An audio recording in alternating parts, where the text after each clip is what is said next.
Hello दोस्तों, आज फिर से एक नई वीडियो में आप सभी का स्वागत है। हम आज की इस वीडियो में बताने वाले हैं कि बिहार में जमीन सर्वे को लेकर के बहुत बड़ा अपडेट आ गया है। कल ही अपडेट जारी कर दिया गया है और सभी के लिए खुशखबरी आ गया है। तो इस अपडेट में क्या बताया गया है, जैसे कि यहाँ पे देख सकते हैं, जिन भी लोगों का कोई कागजात नहीं है तो उन लोगों को क्या करना है, बंटवारा कैसे करना है। आपके भाई हैं तो कैसे बंटवारा करना है, और उसके साथ साथ बताएंगे कि वंशावली क्यों जरूरी है, वंशावली नहीं बनवाते हैं तो क्या होगा, वंशावली कैसे बनता है और कौन जमीन सरकारी है कौन सरकारी नहीं है आपको कैसे पता करना है। और इसके साथ साथ आपको बताएंगे खतियान कैसे बनता है और खतियान बनाना किसके लिए जरूरी है, वो तमाम जानकारी इसी वीडियो में बताएंगे। और जिसके पास कागजात नहीं है जमीन का तो उनको क्या करना होगा, कागजात नहीं है तो वो भी आपको जानकारी इसी वीडियो में देखेंगे। ये बहुत बड़ा अपडेट निकल के आ गया है, सारा अपडेट के बारे में हम आपको बताएंगे। यहाँ पे कैसे आवेदन करना है, कौन सी जमीन सरकारी है, वंशावली क्यों जरूरी है।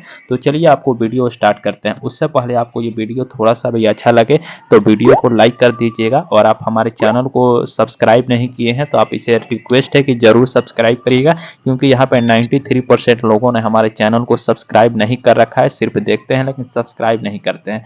तो चलिए अब बात करते हैं। यहाँ पे देख सकते हैं, जिनके पास मृत्यु प्रमाण पत्र नहीं हो तो ऐसे कंडीशन में क्या करना होगा, मौखिक बंटवारा भी मान्य हो जाएगा। उसके बाद बताया गया है कि जमीन सर्वे आप खुद से बनाए वंशावली, आप खुद से भी बना सकते हैं वंशावली प्रमाण पत्र, और दस्तावेज के साथ जमीन की घोषणा करें, और यानी कि जो भी घोषणा प्रमाण पत्र होता है। तो चलिए आपको इसमें और क्या अपडेट बताया गया है, इसी अपडेट को आप अच्छी तरह से सुनिएगा, मेरे बातों को लास्ट तक देखिएगा तभी आपको अच्छे से समझ में आएगा।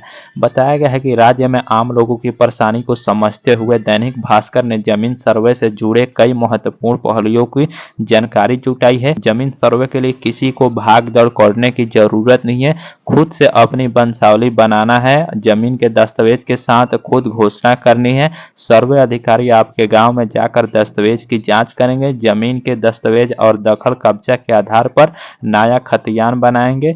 जिला बंदोबस्त अधिकारी राजीव रंजन प्रभाकर ने कहा है कि किसी को भागदौड़ करने की जरूरत नहीं है, और खतियान भी क्यों जरूरी है और किनको बनवाना है वो भी आपको बताने वाले हैं।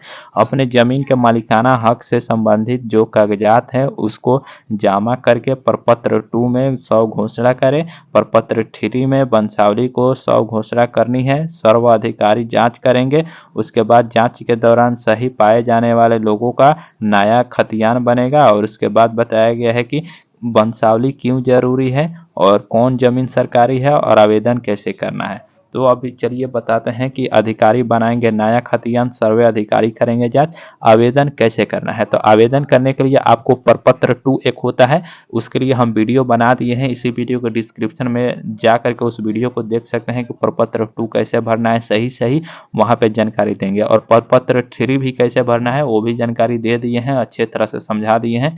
इसी वीडियो को लास्ट तक देखिएगा तो हो सकता है उसका भी लिंक देखने को मिल जाएगा, तो उस पर क्लिक करके आप देख सकते हैं। और इस यहाँ पे बताया गया है कि इसको 100 घोषणा कहा जाता है। प्रपत्र 2 में जमीन का दावा और प्रपत्र 3 में पारिवारिक सूची भर देना रहता है। प्रपत्र 3 में आपको वंशावली बनवाना रहता है, जो उसमें पारिवारिक डिटेल्स देना रहता है कि दादा का नाम, फिर दादा के जितने भी लड़के होंगे वो लड़के का नाम, लड़की होगी लड़का का नाम, फिर लड़के का नाम, इतना सारा प्रपत्र 3 में आपको देना है। उस वीडियो में अच्छे तरह से समझा दिए हैं, जा करके देख सकते हैं। और यहाँ पे बताया गया है कि कौन जमीन सरकारी है आपको कैसे पता करना है। तो गैर मजरूआ आम और गैर मजरूआ खास बिहार सरकार की जमीन है, वहीं वहीं केसर ए हिंद जमीन केंद्र सरकार की है। इस जमीन का खतियान सरकारी है। गैर मजरूआ आम जो हो भी सर जमीन है वो सरकारी होता है, और गैर मजरूआ खास जमीन भी जो है वो भी सरकारी होता है। और बताते हैं यहाँ पे वंशावली क्यों जरूरी है, क्यों बनवाना है। तो यहाँ पे देख सकते हैं, वंशावली को पारिवारिक सूची कहते हैं, यानी कि पारिवारिक सूची में आपको अच्छे तरह से समझ में आएगा कि वंशावली जैसे कि ऊपर में दादा का नाम रहेगा, फिर उनके वाइफ का नाम, फिर उनके लड़के होंगे, जितने भी लड़के होंगे लड़के के नाम, फिर वहाँ से लड़के के लड़के होंगे उन लड़का का नाम देना है। ये जैसे कि एक पारिवारिक सीरीज बना देना है, उसी तरह से वंशावली बनाना जरूरी है ताकि सर्वे अधिकारी को अच्छे तरह से समझ में आए। उसके बाद बताया गया है कि इसकी ज़रूरत नाम ट्रांसफ़र के लिए इसको खुद बना कर देनी है। सर्वे अधिकारी गाँव में जाकर जाँच करेंगे। आपको वंशावली आपको खुद बनाना पड़ता है, आप आसानी से बना सकते हैं वीडियो के माध्यम से। और यहाँ पे बताया गया है कि कागज़ात नहीं रहने पर क्या होगा आपके साथ। तो कागज़ात नहीं है तो आपको टेंशन लेने की ज़रूरत नहीं है। बताया गया है कि ज़मीन का दावा करने वाले व्यक्ति के पास ज़मीन का कागज़ात नहीं है अगर, तो ऐसे स्थिति में ज़मीन के चौहद्दीकार के पास दस्तावेज होगा।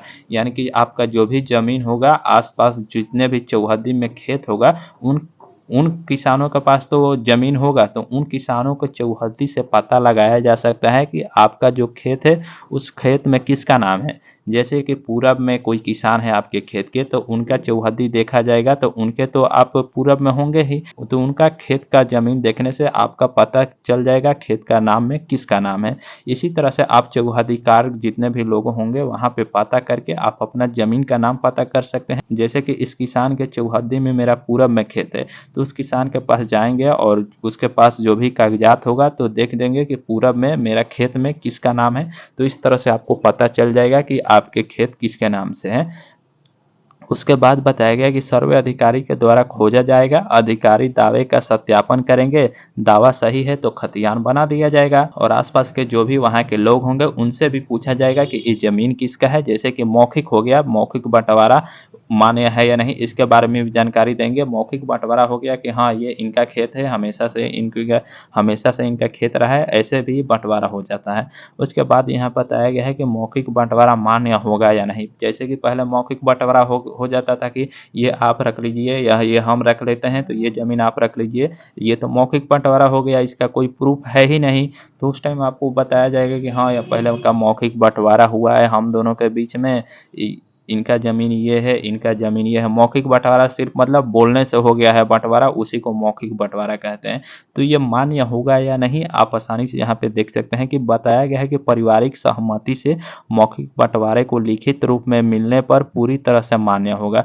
जो भी मौखिक बंटवारा हुआ होगा यानी कि बोल करके जो बंटवारा होगा उसी को आपको लिखित बंटवारा में कन्वर्ट करना है, तभी आपका मान्य होगा। किसी भी तरह की आपत्ति आने पर सुनवाई का निष्पादन किया जाएगा। अगर कोई भी सेटिस्फाई, दोनों पक्ष अगर सेटिस्फाई है तो ठीक है, अगर मौखिक बंटवारे में दोनों सेटिस्फाई है तो ठीक है, अगर सेटिस्फाई नहीं है दोनों तो उनके ऊपर सुनवाई किया जाएगा, फिर से आपका मौखिक बंटवारा जो है वहाँ पर मान्य नहीं किया जाएगा। ऐसे में तो बहुत सारा खेल हो जाएगा कि हाँ इनसे पहले बोला गया है कि ये ज़मीन मेरा है तो ये आपका हो जाएगा, ऐसा भी नहीं होता है। अगर दोनों पार्टी सहमत है तो ही आपका मौखिक बंटवारा माना जाएगा।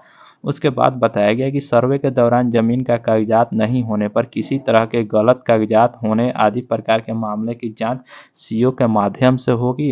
सर्वे अधिकारियों द्वारा सीओ से सत्यापन कराया जाएगा। लोगों को अपने जमीन के लिए घोषणा पत्र नापी के दौरान दखल कब्जा बताना है और किसी प्रकार की गड़बड़ी होने पर 3 बार आपत्ति करने का प्रावधान है।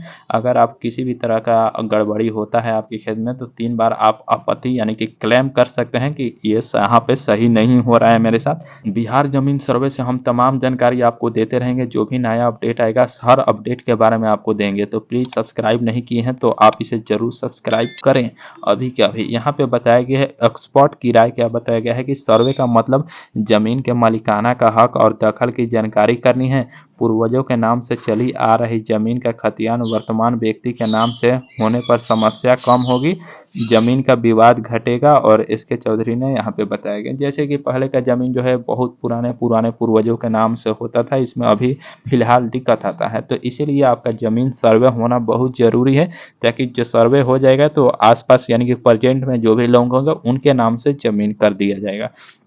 उसके बाद बताया कि खतियान कैसे बनता है और क्यों जरूरी है। खतियान में खाता नंबर, रैयत का नाम और पता और खेसरा नंबर, प्लॉट नंबर, रकबा यानी कि एरिया, चौहद्दी, लगान, दखलकार का नाम रहता है। दखलकार का नाम तब होगा जब रैयत का नाम दूसरा होगा। जैसे कि रैयत के नाम में दूसरा किसी का नाम पहले से है तो उस टाइम आपका खतियान बनाना जरूरी होता है, अपने नाम से या दादा के नाम से खतियान बनाना जरूरी है। सर्वे अधिकारी सारा कुछ आपको बना के देंगे, खतियान कैसे बनाना है वही बताएंगे आपको, वही बना करके भी देंगे। उम्मीद करते हैं इतना जानकारी आप सभी को अच्छा लगा बिहार भूमि सर्वे से लेकर के रिलेटेड। अगर आपको कुछ भी डाउट होता है तो आप कमेंट करके भी मेरे से पूछ सकते हैं, आपके हर एक कमेंट का रिप्लाई दिया जाएगा। और वीडियो आप सभी को अच्छा लगे तो तो वीडियो को लाइक कर दीजिएगा और चैनल को सब्सक्राइब नहीं किए हैं तो आप इसे ज़रूर सब्सक्राइब करिएगा, ताकि जो भी अपडेट आए बिहार भूमि सर्वे से लेकर के तो वो सारा अपडेट मैं आपको बता दूं। और यहाँ पे देख सकते हैं 93% लोगों ने हमारे चैनल को सब्सक्राइब नहीं कर रखा है। तो आपसे रिक्वेस्ट है कि हमारे चैनल को ज़रूर सब्सक्राइब करें और वीडियो को ज़्यादा से ज़्यादा शेयर करें। धन्यवाद।